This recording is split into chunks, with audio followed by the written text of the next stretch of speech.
నవగ్రహాల్లో కీలకమైన బృహస్పతి దేవతలకు గురువు. ఆయన్ను దేవగురువు అని పిలుస్తారు. గురువు రాశి సంచారం చేసినా, నక్షత్ర సంచారం చేసినా ద్వాదశ రాశులన్నీ ప్రభావితమవుతాయి. అలాగే రెండు గ్రహాలు ఒకే రాశిలో కలిసినప్పుడు అద్భుతమైన యోగాలు ఏర్పడి కొన్ని రాశులకు విశేష ప్రయోజనాలను కల్పిస్తాయి. ఏప్రిల్ 2వ తేదీన చంద్రుడు వృషభ రాశిలోకి సంచారం చేయనున్నాడు. ఆ సమయానికి బృహస్పతి ఆ రాశిలోనే సంచారం చేస్తుంటుంది.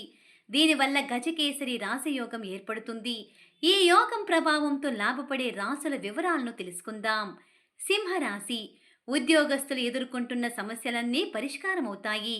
కొత్తగా ఆస్తులను కొనుగోలు చేస్తారు.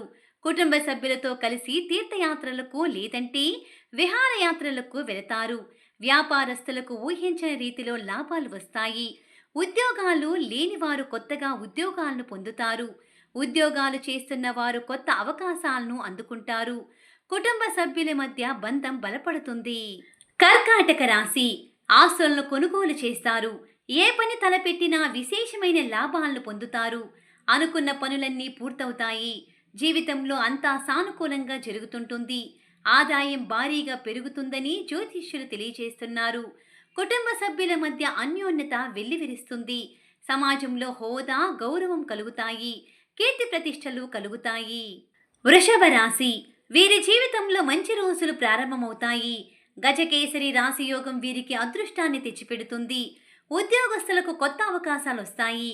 కొంతకాలం నుంచి ఎదుర్కొంటున్న మానసిక ఒత్తిడి నుంచి బయటపడతారు. పెళ్లి కాని వారికి పెళ్లి కుదురుతుంది. భవిష్యత్తులో వీరికి సంపద రెట్టింపు అవుతుంది.